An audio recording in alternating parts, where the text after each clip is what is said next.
مباركا فيه. الحمد لله عدد ما خلق، والحمد لله ملء ما خلق، والحمد لله عدد كل شيء، والحمد لله عدد ما في السماوات وما في الأرض. اللهم صل وسلم على نبينا محمد وعلى آله وصحبه وسلم تسليما كثيرا. رب اشرح لي صدري ويسر لي أمري واحلل عقدة من لساني يفقهوا قولي. قابل احترام سامعین اکرام، اللہ عز و جل جو رب العالمین ہے، کائنات کی ہر چیز اللہ کے حکم سے وجود میں آئی، اور اللہ ہی کا حکم ہوگا کہ ہر چیز کا وجود بھی ختم ہو جائے گا. اور اللہ تعالیٰ نے جو کائنات کی ہر چیز کو وجود دیا ہے، پیدا کیا ہے، اس نے اپنی ذات کے متعلق قرآن مجید میں ارشاد فرمایا، لا الہ الا ہو کل شیء حالک الا وجہ. وہی اللہ ہے، معبود ہے برحق، جس کے سوا کوئی معبود نہیں، ہر قسم کی عبادت صرف اسی کے لیے. باقی ساری کائنات چاہے وہ جتنی بڑی اپنے جسامت میں ہو یا کتنے بڑے عہدے میں ہو، لا الہ الا ہو. پھر اللہ نے عرض کیا کل شیء، کائنات کی ہر چیز اللہ کے قریب بس ایک شے ہے، حالک. اور اللہ کے لیے ہر چیز کو ہلاک کرنا ایسے ہی جیسے ایک شے کو ختم کرنا. الا وجہ، جو باقی رہنے والی ذات ہے وہ تمہارے رب کی ہے، اس کا چہرہ ہے الاول الآخر القیوم الحی، ہمیشہ سے زندہ، ہمیشہ زندہ رہنے والا، جس کو موت آنے والی نہیں، اور وہ جو سب کو زندگی دے اور سب کو موت دے. یہ جو زندگی اور موت کے درمیان کا ہمارا زندگی کا حصہ ہے. اللہ تعالیٰ نے قرآن مجید میں ارشاد فرمایا لِنَبْلُوَكُمْ أَيُّكُمْ أَحْسَنُ عَمَلًا، ہم تمہیں اس لیے دنیا میں بھیجے ہیں زندگی اور موت کے درمیان کے وقت میں کہ تمہیں دیکھے کہ کون ہے جو اللہ کی رضا کمانے کے لیے دنیا میں اپنی زندگی گزارے گا. اللہ کی رضا صرف مسجد میں آ کر خطبہ سننے سے یا خطبہ دینے سے نہیں، اللہ کی رضا صرف 5 وقت کی نماز پڑھنے سے نہیں، اس کے ساتھ ساتھ اللہ تعالیٰ کی رضا ہر وہ کام جو اللہ نے جس موقع پر کرنے کے لیے کہا ہے اس کام کو ویسے ہی کرنا، اللہ کی رضا ناصب ہوگی. اور جس کام سے اللہ نے اور اللہ کے رسول صلی اللہ علیہ وسلم نے ہمیں روکا ہے اس کام سے رک جانا، وہ بھی اللہ کی رضا حاصل ہوگی. گویا اسلام میں جو کام کرنے کے لیے کہا گیا کرو وہ بھی نیکی ہے، جس سے بچنے کے لیے کہا گیا بچو وہ بھی نیکی ہے. ہم شراب نہیں پیتے، یہ نہیں پینا نیکی ہے. ہم جو ہے وہ کام کرتے ہیں جو اللہ نے کرنے کے لیے کہا یہ نیکی ہے. تو ہمیں سمجھنا چاہیے کہ انسان کی زندگی میں نیکی اور شر کیسے آتا ہے. ہر وہ کام جو اللہ کی ناراضگی والا ہو وہ انسان کو جہنم میں لے جائے گا، اور ہر وہ کام جو اللہ کی رضا والا ہو وہ انسان کو جنت میں لے جائے گا. چاہے وہ چھوٹا عمل ہو، ایک آدمی جس کے پاس صرف 10 روپے ہی صدقہ کر سکتا ہو، یا وہ بھی نہیں 1 روپیہ ہی صدقہ کر سکتا ہو، اس کی نیت اللہ کی رضا کی ہے، اس سے کچھ اللہ کی خوشی حاصل کر لے، اس کے لیے اللہ کے قریب ایسا اجر و ثواب ہے جو وہ یقین بھی نہ کرے.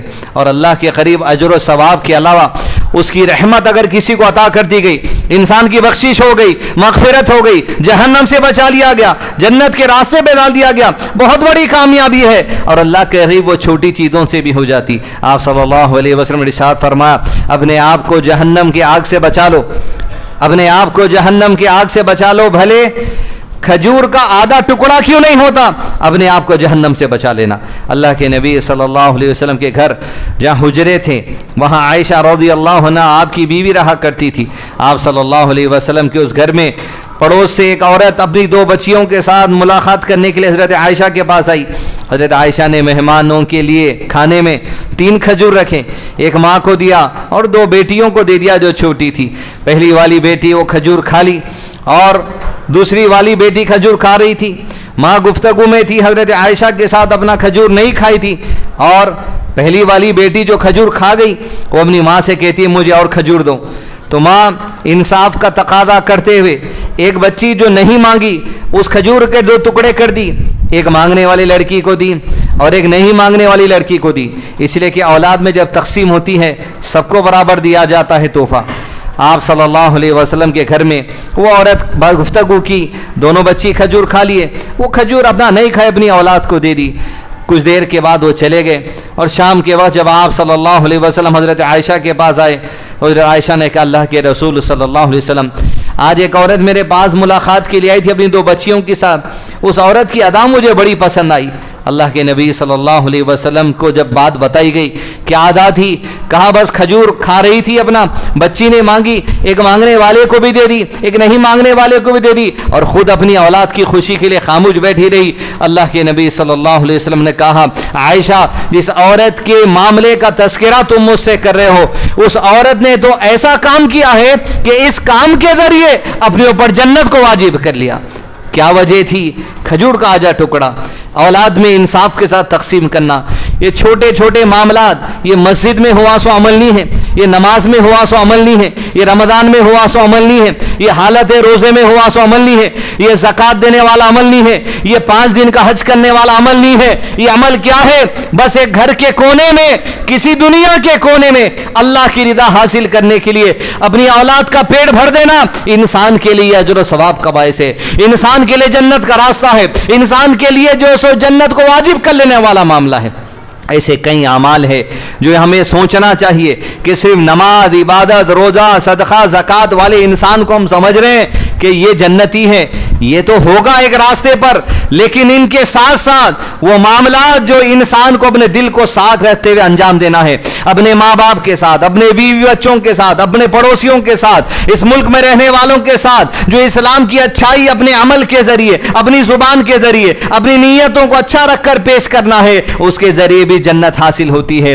انسان کے اعمال ایک تو ہاتھ اور پیر کی حرکت سے ہوتے ہیں, انسان کی زبان سے کہنے والے الفاظ یہ بھی انسان کا عمل ہے, اور انسان جو دل میں کسی کے لیے سوچ کر رکھتا ہے, کسی کے لیے پال کر رکھتا ہے, اس کی جو نیت ہوتی ہے یہ بھی انسان کے عمل کا حصہ ہوتا ہے. یہ چھوٹے چھوٹے باتیں جو انسانوں کو نظر نہیں آتی, اس لیے کہ جب برائی کی عادت ہو جاتی تو بس ہم کو صرف نماز نظر آتی, جب برائی کی عادت ہو جاتی ہم کو صرف رفع دین نظر آتا, دکھنے والے اعمال نظر آتے. لیکن اللہ کے دربار میں جہاں آپ صلی اللہ علیہ وسلم ارشاد فرما بندوں میں ایسا بندہ پہنچے گا جو اللہ کے دربار میں شہید ہو کر دنیا کے اندر آیا تھا, شہادت کی موت لے کر اللہ کے بعد آخرت میں میدان میں پہنچے گا. اللہ تعالیٰ اس سے عرض کریں گے, فرمایا آپ صلی اللہ علیہ وسلم نے کہ بتا دنیا میں تجھے ہم نعمتیں دیے تھے, یہ نعمتوں کی شکر گزاری کرنے کے لیے کیا کیا؟ کیا نمازیں, صدقہ, خیرات؟ وہ جواب دے گا یا ربی دنیا میں جو کچھ نعمتیں تو نے مجھے دی تھی ان کی شکر گزاری کے لیے میدان جہاد میں نکل گیا تھا, دہشت گردوں سے لڑنے نکل گیا تھا, زمین پر امن قائم کرنے دیسوں میں لڑنے نکل گیا تھا. اللہ تعالیٰ عرض کریں گے تو شہادت کی موت لے کر آج ہمارے پاس آیا ہے, اتنی بڑی نیکی تیرے پاس ہے تو سن لے تو جھوٹا ہے. تیری نیت یہ تھی کہ لوگ تجھے شہید کہہ دیں, لوگ تجھے بہادر کہہ دیں, یہ نیت تھی. دنیا میں اپنی کانوں سے تجھے سنا دیا گیا, لوگوں نے کہہ دیا تو بہادر ہے, لوگوں نے کہہ دیا جانباز ہے. آج اللہ کے قریب تیرے لیے کوئی اجر نہیں ہے, منہ کے بل گھسیٹ کر جہنم کی آگ میں پھینک دیا جائے. یہ حکم اللہ کی طرف سے ہوگا.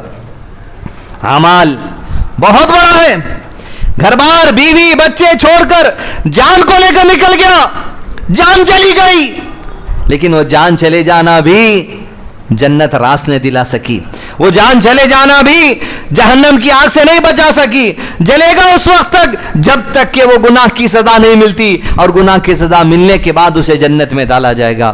یہ فیصلے جو اللہ کے پاس ہوتے عزیز دوستو یہ نیتوں کے اوپر ہوتے ہیں. یہ فیصلے اللہ کے دربار میں جو ہوتے وہ ظاہر میں کوئی غلط پڑھتا ہوگا, علم نہیں ہوگا, توڑ کر قرآن پڑھتا ہوگا, پڑھنے نہیں آتا ہوگا, لیکن اخلاص ہے, اس کے بعد رضا ہے اللہ کی, اور سیکھتا ہے, کوشش کرتا ہے, غلطیوں کو چھوڑنے کی کوشش کرتا ہے, علم سیکھنے کی کوشش کرتا ہے, لیکن دل صاف ہے, قلب سلیم ہے, دل میں اللہ کی محبت ہے, دل میں دین سیکھنے کی بات ہے, دل میں یہ نیت ہے کہ کسی کو میرے سے تکلیف نہ ہو, دل میں یہ کوشش ہے کہ میرے گھر والوں کو تکلیف نہ ہو. اس کے دل کے ارادے پر اس کے ساتھ فیصلے کیے جائیں گے. جب دل صحیح ہوگا انسان کی زبان صحیح ہوتی, جب دل صحیح ہوتا انسان کی حرکت صحیح ہوتے. نیت میں کھوٹ ہے, لوگوں کی جائیداد قبضہ کرنے شرم نہیں آتی. دل میں کھوٹ ہے, لوگوں کو گالی دینے شرم نہیں آتی. دل میں جو سو برائی ہے, اولاد کے ساتھ دین سکھانے کی پرواہ نہیں ہوتی. دل کے اندر برائی ہے, اپنے بھائی کی جائیداد بھی ہڑپ لینے جو سو شرم نہیں آتی.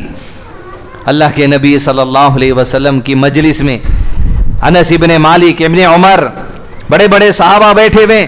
آپ صلی اللہ علیہ وسلم نے کہا آج تمہارے درمیان تمہاری مجلس میں ایک ایسا آدمی آنے والا ہے جو جنتی ہے، دیکھ لو آنکھوں سے اسے، جنتی کیسا ہوتا ہے۔ وہ شخص آیا، ابن عمر کہتے ہیں، انس ابن مالک کہتے ہیں ایک شخص کو ہم نے دیکھا جو وضو کرتا ہو آیا، اس کے وضو کا پانی اس کی داڑھی سے ٹپک رہا تھا اور اپنی چپلوں کو اپنے بائیں ہاتھ میں پکڑ کے آیا، ہماری مجلس میں بیٹھ گیا۔ مجلس میں آپ صلی اللہ علیہ وسلم نے بات کہی، وہ مجلس ختم ہو گئی، ہم چلے گئے۔ دوسرے دن پھر مجلس کا آغاز ہوا، دوسرے دن کی مجلس چلی، آپ صلی اللہ علیہ وسلم نے کہا آج بھی وہ جنتی آنے والا ہے، دوسرے دن دیکھ لو۔ دوسرے دن بھی صحابہ نے اسے دیکھا، وہ مجلس ختم ہو گئی، تیسرے دن کی مجلس ہوئی، آپ صلی اللہ علیہ وسلم نے کہا آج بھی وہ جنتی آنے والا ہے، دیکھ لو۔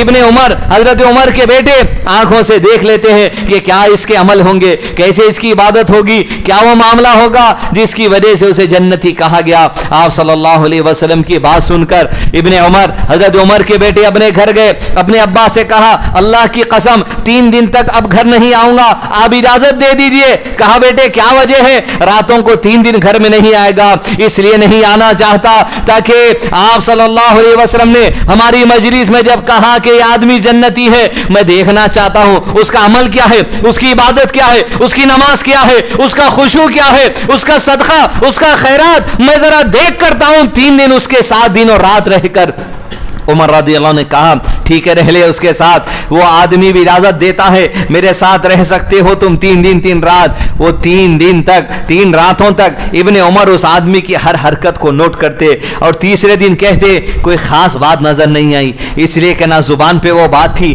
نہ حرکت میں وہ بات تھی، کہا کوئی خاص بات نظر نہیں آئی۔ وہ تو تہجد کی نماز کو بھی نہیں اٹھتا تھا، البتہ یہ تھا رات میں جب کرمٹ لیتا نیند سے تو اللہ کا ذکر کر لیتا، اللہ اکبر کہہ لیتا، لیکن فجر کی نماز کو اٹھ جاتا۔ البتہ میں نے یہ غور کیا جب بھی اپنی زبان سے کچھ کہتا اچھی بات ہی کہتا، بری بات تو کسی کے بارے میں نہیں کہا۔ کہا یہ تو عام لوگوں میں بات ہے، آخر اس کی کیا خاص بات ہے جو اسے جنتی کہہ دیا گیا، یہ تو ہم بھی کرنے والے ہیں۔ ابن عمر نے پوچھا بس اب تو میں چلا، ذرا بتا دو آخر کیا خاص بات ہے تم میں جسے آپ صلی اللہ علیہ وسلم نے ہم سے کہا دیکھو یہ جنتی کو آنکھوں سے دیکھ لو۔ ہم نے اس سے پوچھا، اس آدمی نے کہا جو انصاری تھے مدینے کے رہنے والے، میرے اندر کوئی خاص بات تو مجھے نظر نہیں آتی، لیکن 2 باتیں ہیں جس کی میں کوشش کرتا ہوں، اس لیے نہ رات میں دکھ سکتی تھی وہ بات نہ دن میں دکھ سکتی تھی، آج 24 گھنٹے اس آدمی کے ساتھ رہو وہ آدمی کی بات نہیں دکھ سکتی تھی۔ اس آدمی سے پوچھا کیا معاملہ ہے خیر تمہارا؟ اس آدمی نے کہا خاص بات تو نہیں ہے لیکن 2 باتوں کی میں کوشش کرتا ہوں۔ پہلی بات تو یہ کہ میں اپنے دل میں دنیا کے کسی مسلمان کے لیے بھی اپنے دل میں نفرت اور برائی نہیں رکھتا، میرا دل صاف ہے، میرے دل میں کسی مسلمان کے لیے برا نہیں سوچتا، کسی مسلک والا ہو، کسی جماعت والا ہو، رکشے والا ہو، آٹو والا ہو، کروڑ پتی ہو، ہمارے دل مسلمانوں کے لیے صاف ہونے چاہیے۔ پھر دوسری بات کہی اللہ جس کسی مسلمان کو دنیا میں جو نعمت دے دے، پیسہ دے دے، گاڑی دے دے، کپڑا دے دے، جائیداد دے دے، گھر دے دے، اولاد دے دے، کاروبار دے دے، بیوی بچے دے دے، ذاتی گھر دے دے، جس کسی مسلمان کو اللہ جو نعمتیں دے دے ان کی نعمتوں کو دیکھ کر میں اپنے دل میں حسد نہیں کرتا، میں اپنے دل میں برائی نہیں سوچتا، میں اپنے دل میں یہ نہیں سوچتا اس کے بعد یہ کیسا آ گیا، یہ چلا جانا، نقصان ہو جانا، میرا فائدہ ہو جانا۔ کہا میں اپنے دل میں کسی مسلمان کی نعمتوں پر حسد نہیں کرتا۔ ابن عمر نے جب اس کی 2 باتیں سنی تو سن کر کہا اے اللہ کے بندے یہی تو وہ 2 باتیں ہیں جس کے لیے تجھے جنتی کہا گیا، یہ ہمارے لیے مشکل ہے اور تیرے لیے بڑی آسان اللہ نے کر دی ہے۔ بات کیا ہے؟ نہ رات کے اندھیرے کی تہجد ہے، نہ 5 وقت کی نماز ہے، نہ یہ معاملہ ہے، لیکن معاملہ کیا ہے؟ دل کو صاف رکھنا، ہر مسلمان کے لیے، رشتہ دار کے لیے، ماں باپ کے لیے، بھائی بہنوں کے لیے، ہر کسی مسلمان کے لیے، رشتے والا ہو یا رشتے میں نہیں ہو، ہمارے دلوں کا صاف ہونا یہ جنتیوں کی جو باتیں ہیں۔ اس لیے کہ آپ صلی اللہ علیہ وسلم نے ارشاد فرمایا جب انسان کی موت کے بعد 2 لوگ، زیادہ نہیں 2 لوگ، جس کسی مسلمان کے لیے اس کی موت کے بعد 2 لوگ گواہی دے دیں، کہیں بات کرتے کرتے قبرستان میں سے ہی یا آپ کی موت کے 10 سال کے بعد یاد کر کر کوئی یہ کہہ دے، کسی کی موت کے بعد 2 مسلمان یہ کہہ دے کہ اس کے اچھے اخلاق تھے، یہ بڑا اچھا تھا، بس دو لوگوں کی گواہی. آپ صلی اللہ علیہ وسلم نے ارشاد فرما جنت واجب کر دیتا ہے اللہ ایسے بندے پر جس کے لیے اس کی موت کے بعد دو لوگ اچھے اخلاق کی گواہی دے دیں. خالی دل کا میل صاف ہونا, دل کی گندگی صاف ہونا, دل صاف رہتا, ہاتھ کی حرکت صحیح ہوتی, عمل صحیح ہوتا, دل صاف رہا, زبان صحیح چلتی. دل میں میل ہے, دل میں برائی ہے, دل میں حسد ہے, دل میں گندگی ہے, دل میں لالچ ہے, آپ سگی بیوی, سگی اولاد, سگے ماں باپ, سگے بھائی, سگے بہن کسی کے ساتھ بھی اچھا نہیں رہ سکتے. دل کو صاف کریں گے. التقوی ہاں ہونا, تقوی یہاں ہے, دل کی گندگی یہاں سے نکالو, دل کو پاک و صاف رکھو. اللہ تعالیٰ پھر جب اخلاص ہوگا عمل قبول ہوگا, اخلاص ہوگا اللہ قبول شرف قبولیت سے نوازے گا اعمال کو. وہ کیا عورت کا معاملہ, آدھا کھجور, بس دل کا جو سو محل نہیں تھا اس کے اندر, آدھے کھجور کے ذریعے جنت کا حقدار بن گیا. خالی گواہی لوگ آپ کے لیے دے دیں کہ یہ اچھے اخلاق والا تھا, برائی سے نہیں ہوئی, نہ زبان سے نہ ہاتھ سے.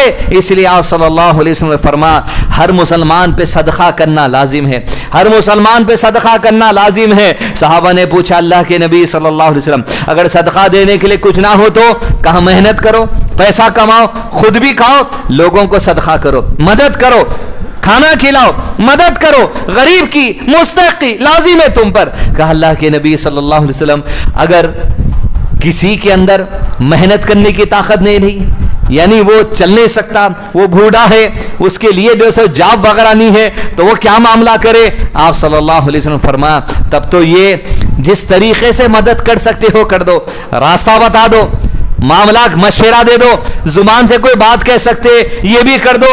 اس لیے کہ اسلام میں سفارش کرنے والے کو بھی ایسا ہی اجر ملتا ہے جیسا نیکی کرنے والے کے لیے اجر ہے. یعنی آپ نے کہہ دیا کہ بھائی ایسا جاؤ اس مسجد میں خطبہ سنو, آپ جا کے وہاں قرآن و سنت کی بات ہوتی, پتہ بتائے انہیں سن لیا, اس کی دل زندگی پلٹ گئی, نیک ہو گئی, وہ جتنے عمل کرے گا اس کو تو اجر ہے, راستہ بتانے والے کو ہمیشہ اجر ملتے رہیں گا, سفارش کرنے والے کے لیے بھی اسلام میں اجر ہے. کہا آپ صلی اللہ علیہ وسلم اگر کسی کی کچھ بھی طریقے سے مدد کی اگر گنجائش نہ ہو تو کہا نیکی کا حکم دے دے, اچھی بات کر, نصیحت کر. کوئی بائیں ہاتھ سے پیتا ہے کہہ دے سیدھے ہاتھ سے پانی پی, کوئی جو سو بسم اللہ نہیں کہتا کہا بسم اللہ کہہ کر کھانا کھا لے, پانی پی لے. تو پھر جو نصیحت کر سکتا ہے کر دے.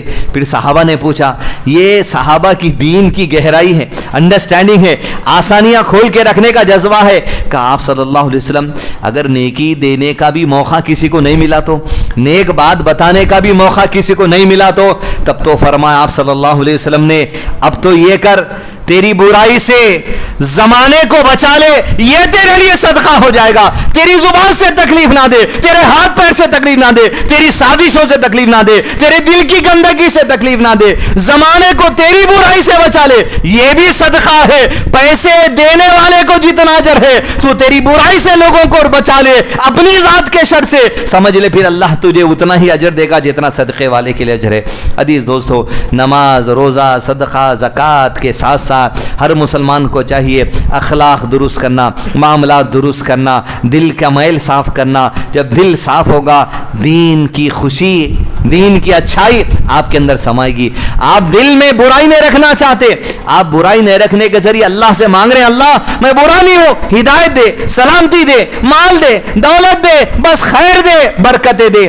آپ کے عمل, آپ کی نیت کے ذریعے آپ اللہ تعالیٰ سے مانگتے ہیں. وصلی اللہ علی نبینا محمد وعلی آلہ وصحبہ وسلم تسلیما کثیرا.